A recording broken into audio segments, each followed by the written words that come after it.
Baik, assalamualaikum warahmatullahi wabarakatuh. Baik teman-teman, hari ini saya akan mereview satu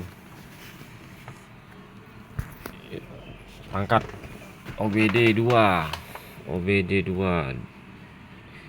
display OBD2 dari P6 Ultra HUD ya. Ini saya beli di toko oren.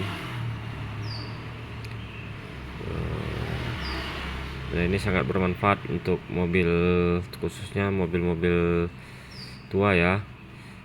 Karena di mobil-mobil tua itu menurut saya fitur yang ada di dashboard ini kan kurang lengkap. Jadi dia bisa memantau beberapa kayak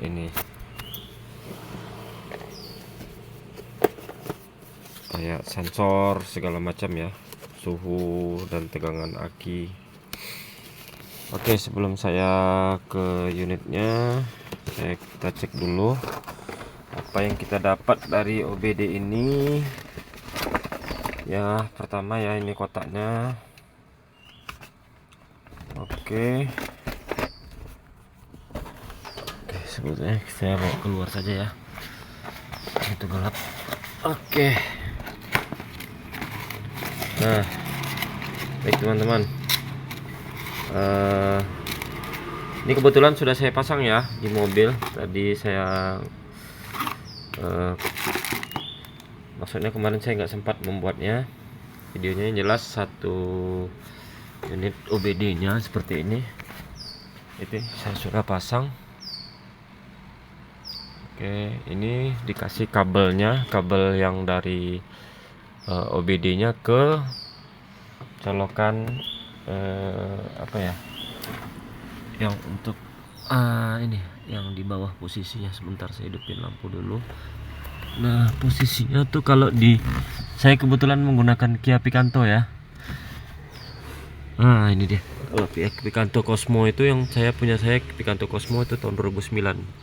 Ini dia. Nah, ini kecolokannya. Ini untuk untuk biasanya kalau bengkel-bengkel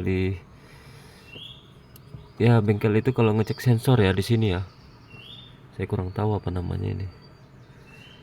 Nah, ini kabelnya yang ada di kotak tadi itu menuju ke OBD-nya. Tiap mobil beda-beda ya teman-teman.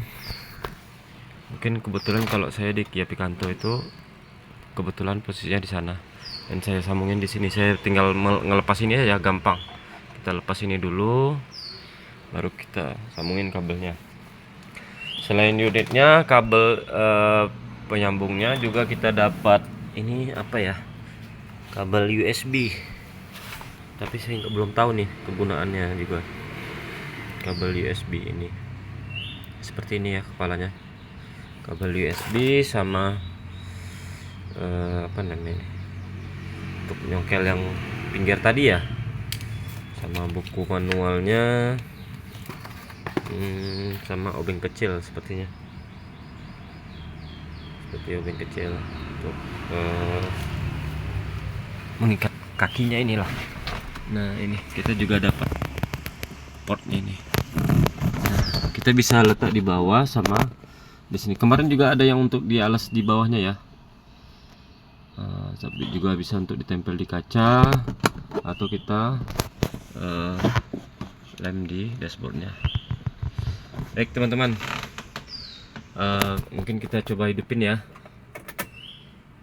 untuk melihat apa saja kegunaan OBD2 display ini. Kalau kita kontaknya on begini, kalau dia belum di starter, ini belum hidup dia posisinya, dia memang masih mati. Oke, kalau saya starter, baik saya coba starter ya mobilnya, dia baru hidup. Nah, itu dia, itu tampilan awalnya. Oke, kelihatan ya nggak teman-teman ya? Agak silau ya, sebentar. Nah, itu. Oh sorry, kacanya bening. Nah itu dia tampilan Tampilannya banyak ya teman-teman. Bisa ini, ada yang model begini, ada yang begini. Nah itu tampilannya bermacam-macam. Nah, seperti ini, banyak model displaynya, tampilannya. Nah ini untuk bacanya.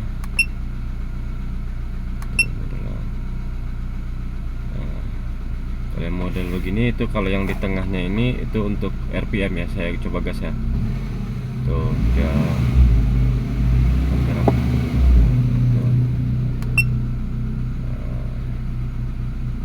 Nah fitur-fiturnya itu ada yang di atas itu, yang teman-teman lihat ECT itu. ECT itu engine coolant temperatur ya. Itu untuk melihat suhu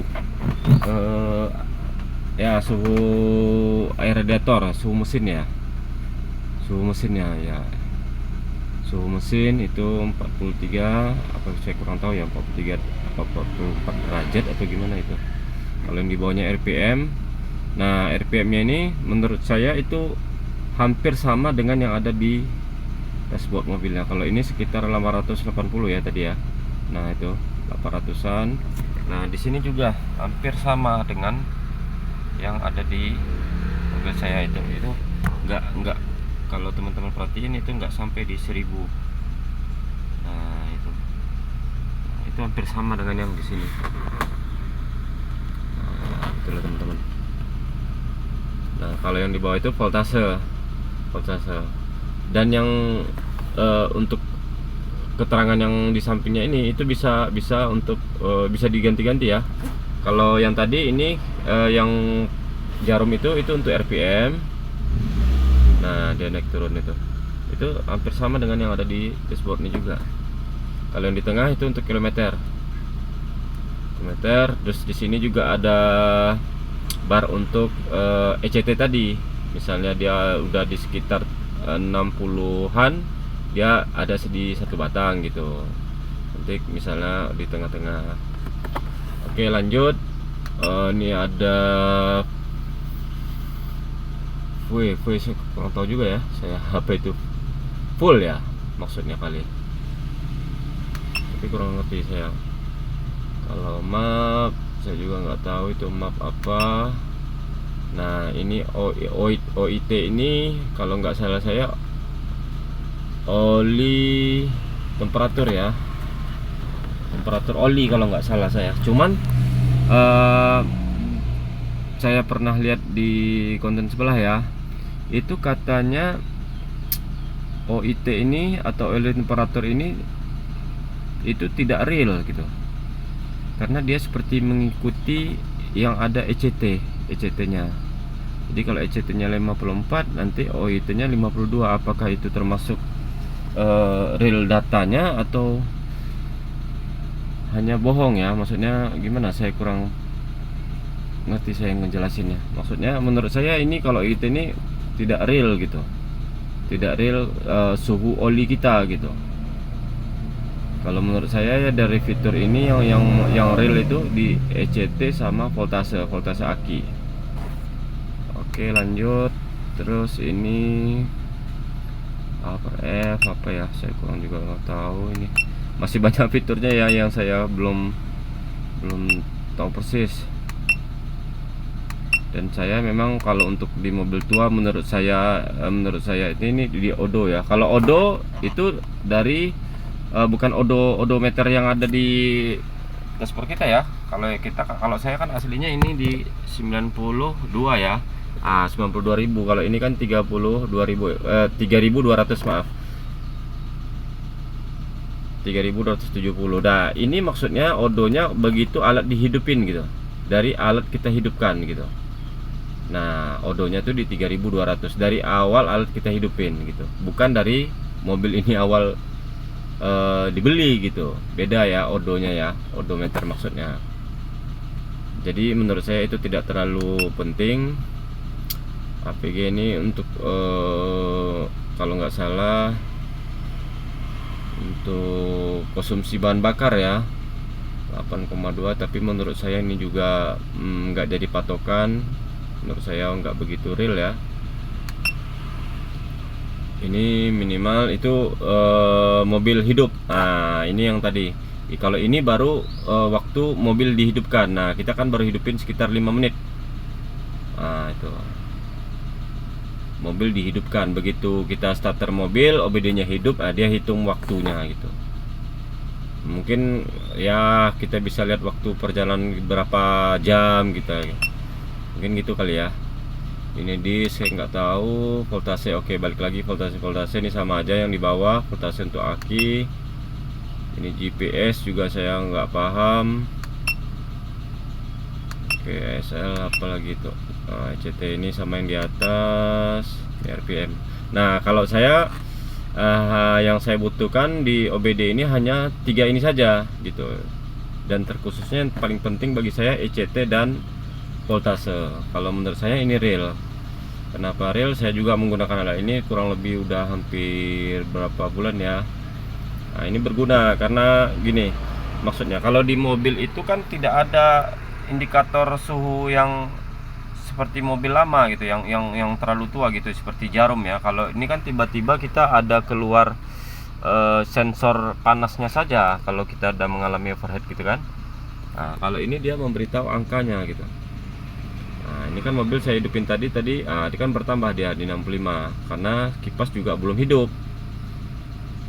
Jadi kalau kita pakai alat ini kita bisa mantau mobil kita, kebiasaan mobilnya ya, menurut saya.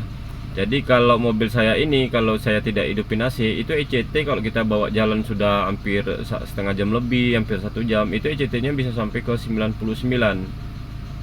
panasnya mesinnya. Nah, di 99 itu nanti kita terasa kipasnya akan hidup ya. Kipas mesin itu akan hidup, kipas radiatornya. Nah, begitu hidup dia akan turun perlahan ke 98, ke 97, begitu. Nanti begitu dia udah batas ke misalnya batas minimal panasnya misalnya 96, nanti kipas mati, dia naik lagi seperti itu terus. Jadi kita bisa mantau gitu sambil nyetir.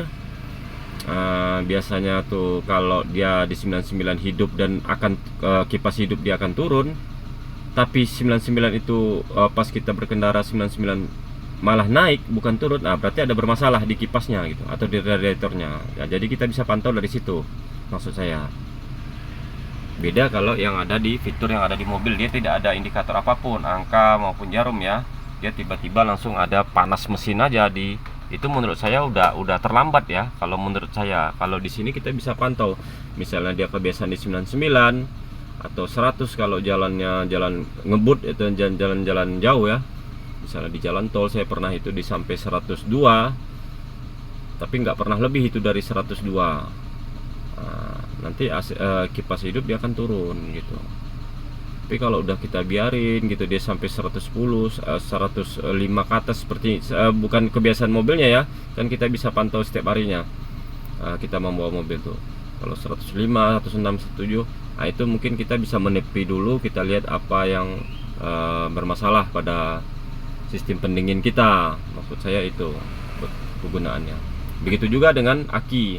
Kalau aki kan saya di konten saya sebelumnya sudah saya terangkan, itu kalau aki yang normal menurut beberapa mekanik dan bengkel itu yang saya tahu, kalau mobil dihidupkan itu voltase aki yang normal itu di 14 sekian, 14,3, 14,5 ya, 14, sekian lah pokoknya. Nah, tapi AC kebetulan AC belum on ya. Kalau posisi AC-nya masih off. Kalau AC-nya saya on kan nih, saya contohin. Nah, dia akan turun. Nah, itu di 13,8. Menurut saya sih masih normal ya. Menurut saya itu normal. Karena AC hidup ada beban baru dia. Nah, saya tutup pintu dulu. Nah, itu. Ini AC kebetulan AC-nya on. Dan ECT teman-teman bisa lihat dia akan turun sendiri gitu. Karena saya hidupin AC kan kipas posisinya hidup. Tuh. Dia akan turun. Kalaupun dia lama-lama mesin panas, naiknya nggak banyak ya. Kalau di mobil saya kebetulan saya sudah melepas termostat karena dulu pernah bermasalah seperti yang saya katakan di konten sebelumnya.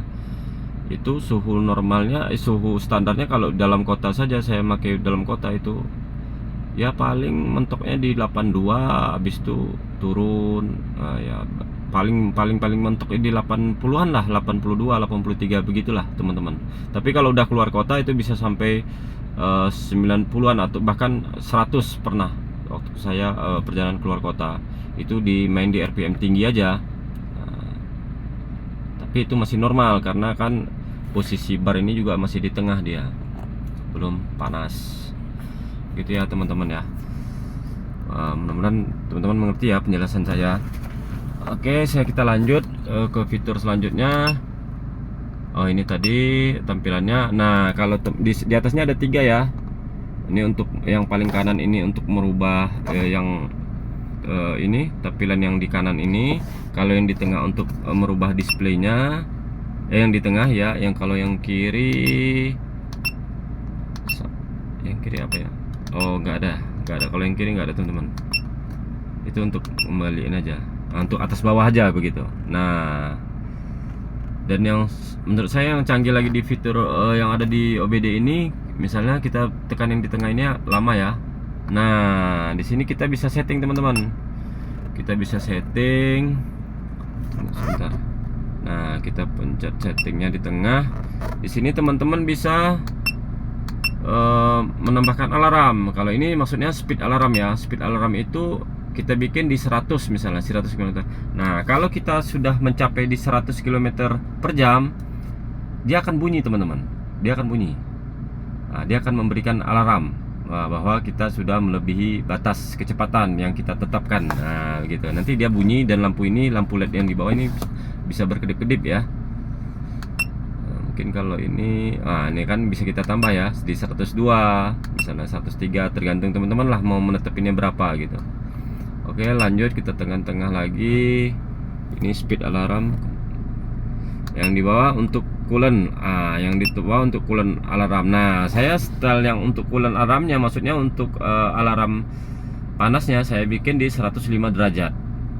Nah, kalau di 105 dia akan memberikan saya alarm peringatan karena mungkin kita fokus ke jalan, kita tidak perhatikan alat ini. Dia akan memberikan peringatan ke kita dengan berbunyi gitu. Nah, gitu teman-teman. Jadi kita nggak mesti harus selalu lihat ke OBD ini ya, ke tampilan OBD ini kalau kita lagi di jalan. Apalagi kalau di jalan kita di jalan arah keluar kota misalnya, karena kita dengan kecepatan yang tinggi gitu, agar kita fokus ke jalan, kita nggak perlu perhatiin ini terlalu. Nah, karena dia sudah memberikan ini untuk sensor atau alarm panas yang tadi, ECT tadi. Nah, begitu teman-teman. Nah, ini untuk RPM. Nah, di sini saya bisa contohin ya. Kalau ini kan saya setelnya di 6100. Aduh, maaf, saya salah. Kita setting ulang tadi RPM tadi atas. Yang RPM alarm ini kita saya turunin dulu lah ya, untuk biar teman-teman dengar bunyi alarmnya seperti apa gitu. Saya setel di 2000-an aja dulu, karena kalau lebih malah nanti menjerit ya. Nah, gitu ya. Teman-teman bisa cek. Saya return dulu kembali. Oke, kembali. Oke-nya pencet tengah ya teman-teman. Kalau yang kiri kanan itu untuk atas bawah. Nah, ini RPM-nya kan masih 0 ya. Kalau saya gas di 2000, dia akan menjerit nanti teman-teman. Tuh, teman-teman bisa lihat kalau dia menyentuh di angka 2, ini kan belum. Nah, seperti itulah alarmnya teman-teman. Itu di 2000 ya.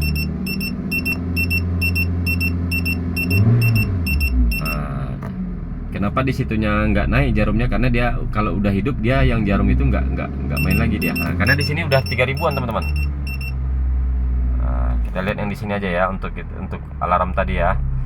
Kalau teman-teman, maaf sebentar. Teman-teman kan bisa perhatiin itu di angka jarum yang sekiri. Saya sentuh ke 2000, dia akan bunyi nih. Nah, seperti itu dia berkedipnya. Nah, begitu teman-teman. Kurang lebih begitulah.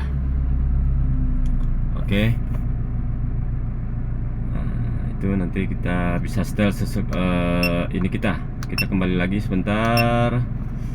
Terus tadi yang di bawah untuk baterai ya teman-teman. Yang ini bat alarm ini maksudnya baterai alarm. Saya bikin di 12,1 volt. Kenapa saya setel di 12? Karena menurut saya kalau kondisi mesin hidup dan AC hidup, semuanya pun hidup, itu aki nggak boleh drop sampai di 12 menurut saya. Kalau udah 12 itu tandanya ada dua kali ya kemungkinan, kalau nggak akinya yang sudah drop atau alternatornya yang sudah bekerja gitu. Makanya saya beri alarm itu di 12,1 volt. Itu tujuannya begitu teman-teman. Kalau kita setelnya tuh di angka 14 itu percuma, karena dia akan hidup terus. Karena di voltase di mobil ini kalau normal dia begitu dihidupkan di 14 volt sekian. Kalau AC hidup tuh yang seperti teman-teman lihat tadi tuh di 13, sekian, 13,8. Nah, dia nggak pernah drop di 12 teman-teman. Belum pernah saya drop di 12,1 volt, kecuali aki kita yang drop atau alternator yang bermasalah gitu, antara dua. Kita bisa tahu nanti dari sini dia memberikan alarm. Oke, bed seperti speed adjust nih saya kurang ngerti tadi. Ini apa ya? Ini kurang paham saya teman-teman. Ini speed offset maksudnya. Banyak lah teman-teman, pokoknya banyak teman-teman. Ini juga triknya untuk pencahayaan ya, maksudnya pencahayaan layar gitu, seperti di handphone kita itu auto aja, bikin auto aja ya.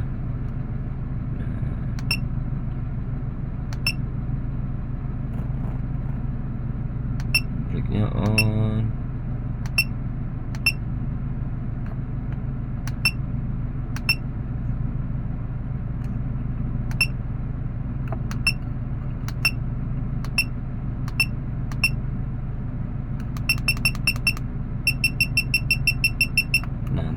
Kita tekan yang di tengah teman-teman. Nah, yang di bawah itu OBD diagnostik tuh diagnosa ya kali ya. Maksudnya tuh kita bisa scan mobil gitu teman-teman. Nah, itu kecanggihan alat OBD ini menurut saya. Kita bisa misalnya nanti di indikator di dashboardnya itu ada sensor engine-nya hidup yang gambar kuning itu. Nah, kita bisa mendiagnosanya dari sini teman-teman. Seperti alat-alat yang ada di bengkel itulah kurang lebih. Nah, kita bisa scan. Kalau di sini saya kebetulan mobil saya tidak ada masalah ya. Di situ tulisannya no DTC. Nah, gitu teman. Nanti begitu kita juga bisa clean, membersihkan. Kalau misalnya ada masalah di sensor kita, begitu alatnya sudah kita ganti, kita bisa clean. Kalau di bawah itu auto cleannya aja teman-teman. Begitulah kurang lebih teman-teman untuk fitur yang ada di OBD 2 display ini teman-teman. Nah, kalau saya seperti saya katakan di awal tadi, yang saya butuhkan hanya ECT dan voltase. Kalau RPM dan display kilometer ini hanya apa ya, buat gaya aja lah teman-teman menurut saya, karena kita sudah punya yang ada di mobil ya. Ini hanya ya menurut apa ya, untuk menambah gaya aja kali teman-teman, lebih apa ya, lebih sporty kali ya kalau menurut saya. Cuman yang saya butuhkan itu untuk indikator ECT tadi, engine coolant temperature, dan voltase aki. Dan berdua itu sangat bermanfaat sekali bagi mobil-mobil yang fiturnya belum lengkap, seperti mobil-mobil ya kita katakan mobil-mobil tua kali ya. Yang jelas sudah mendukung untuk alat OBD 2 display ini. Tapi alat OBD 2 display ini tidak bisa digunakan di semua mobil ya teman-teman. Teman-teman bisa baca nanti mobil apa saja yang bisa menggunakan ini gitu. Kalau saya di toko oren itu kita bisa membaca nanti atau menanyakan ke pihak penjualnya gitu teman-teman. Menurut saya alat ini bermanfaat sekali untuk mobil saya. Jadi kita bisa terhindar yang namanya dari overheat gitu, atau mogok di jalan karena akinya lemah teman-teman. Nah, yang lainnya hanya tambahan seperti yang settingan tadi gitu teman-teman ya. Baik teman-teman, mungkin itu saja ya yang bisa saya review di alat OBD 2 display saya ini. Mudah-mudahan bermanfaat bagi teman-teman yang ingin memasang di mobilnya, atau menurut teman-teman ini tidak berguna karena mungkin fitur di mobil teman-teman itu udah lengkap kali ya. Kalau mobil yang sudah lengkap, sepertinya alat ini kurang berguna kali teman-teman. Tapi kalau mobil-mobil tua seperti mobil saya yang di tahun 2009 itu di Kia Picanto Cosmo, itu berguna sekali teman-teman, berguna sekali.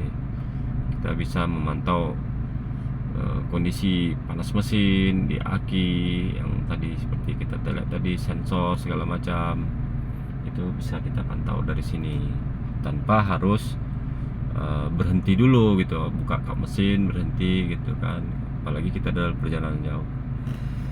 Baik teman-teman, sekian dulu, mudah-mudahan bermanfaat.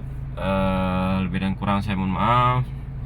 Saya sudahi. Assalamualaikum warahmatullahi wabarakatuh.